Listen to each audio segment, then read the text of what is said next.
So we're setting the timer. We have a lot to talk about in this video. Same here. So we'll try to monitor this and do the best we can. But the clock is ticking. So what is the title, Gerard, of this video?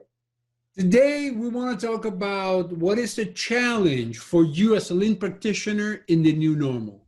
Your challenge is to transition from being a Candyman to being a pharmacist.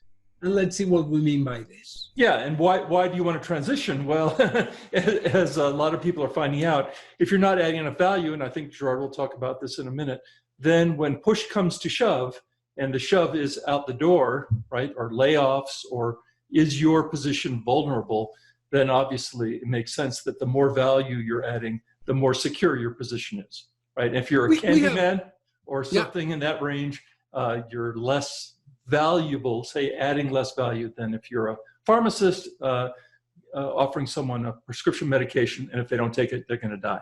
Yeah. So. We have talked about in the past about helping you through the acquisition of skills, certain skills that we're going to discuss in a minute, to become or to be more layoff proof. Now, layoff proof maybe is a little too much, but to make you more resistant, right?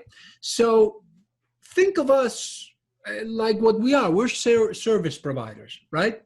And we are valued according to the benefits we deliver, right? The more value we deliver, the more necessary we are. And the more necessary we are, the more staying power we have. So let's put this in very clear, tangible terms. What is the lowest level of value? Think candy, right? Candy is tasty, but it's really bad for you. And as soon as you realize that it is bad for you, you drop it, right? So are you the Candyman? If that's the case, change that now. You need to change that now. And you know what we mean by candy, right? Have you been to one of those sessions that I rather not mention any of them because you know, right? But you go to one of those sessions where you have a facilitator talking about something that all you can think about during those times is, what a waste of my time. That's the lowest level. Yeah, I remember talking. Some years ago, I remember talking to one of the, he was a consultant from one of those big, management consulting firms, probably headquartered in New York. And he said, you lean guys, I'm really jealous because, you guys, really have potential to deliver a lot of value, and you do. Whereas when I go in, he confessed to me, like true confessions, he said, when I go into an account, I never know if I'm going to get any value at all for them. We're charging them a lot of money for our services, but half the time I have no idea if I'm helping them at all or hurting them potentially. So you lean people are starting off on a pretty good sweet spot because you really have the opportunity to deliver the value. So that's the good news. You have a good solid foundation. Make the most of it. So what's the next level? What's the next level of value? Next level of value. Okay, so candy, not good for you, right? Don't eat it. You don't need it. But there's an intermediate range of services or things that you can ingest in your body that are good for you, but maybe not overwhelmingly good. And so from a food point of view, I would call that maybe supplements that have advertised benefits and maybe do help. Not saying that they don't, but if you decide not to take it, you're probably not going to die either. Right, so you forget to take your herb. Well, do you even notice the difference? Right, half the time you wouldn't even know it. So, to transition to the world of lean, I mean, there are things that we do that are helpful, right? That eliminate waste, quote unquote, or that add value, but it's not overwhelming, right? It's not huge.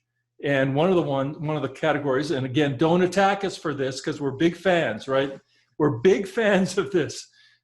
So let's get that out of the way. We're big fans. But something like 5S, right? Organization and housekeeping. So we all agree that's a good thing. It's great. And there's a process, right, of implementing 5S, et cetera. We love that. But if you fall down on 5S a little bit or you don't do it, is it really going to kill you? Probably not, right? Probably not. So we're not saying, again, let's reinforce, we're not saying we don't, we're not fans of 5S, but it falls in that category of, somewhat optional that you do this or not. A situation where the customer may never notice the difference if your factory floor is not 5S to the highest possible level, right? I take vitamin C every day. The days I forget to take it, I can't tell the difference, right? Yeah. So that takes us to the highest level of value, the prescription medication, right? Candy, vitamin, prescription medication, right? Can you live without your blood pressure meds? For how long, right?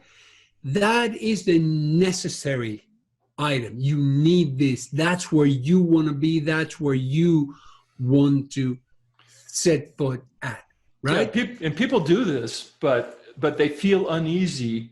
If you have a prescription that your doctor gave you, right, and you went to the pharmacy and you got it and it has your name on the little bottle, you can decide not to take that, but you probably don't feel totally easy about that. Feel a little nervous about that, and to be honest, there may be an actual impact on your health if you don't do it. So again, most of us, lean guys, are perceived as vitamins. That's the truth. So what you need to do for the new normal is you must become a prescription med. Candy impact 0 to negative. Vitamins impact low. Prescription meds impact high. So how do we do that? What is that? You have to be able to deliver tangible, high value, not perceived value, tangible, high value. And you have to be able to identify, estimate, and demonstrate the benefits as much as possible in dollars.